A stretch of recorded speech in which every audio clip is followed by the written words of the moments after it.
মজা লাগছে, কয়দিন ধরে খাবা? বিশেষ দিন বলে ভেবেছিলেন স্ত্রীকে একটু চমক দিবেন।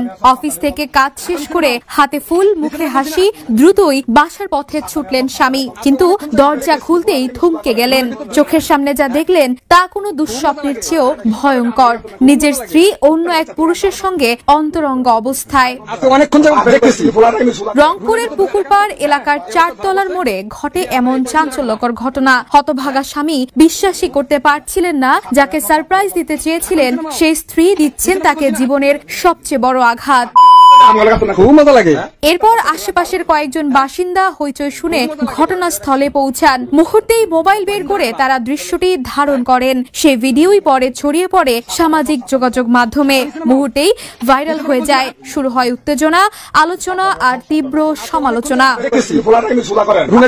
স্থানীয়দের কেউ কেউ বলছেন দম্পতি দুজন বিশ্বাসঘাতকতার এই ঘটনার পর প্রশ্ন উঠেছে, ভালোবাসার নামে প্রতারণা কি এখন স্বাভাবিক হয়ে গেছে? সম্পর্কের জায়গায় যখন সন্দেহ আর অবিশ্বাস জায়গা নেয়, তখন ভালোবাসার মানেই বা থাকে কোথায়? Desk report, the news.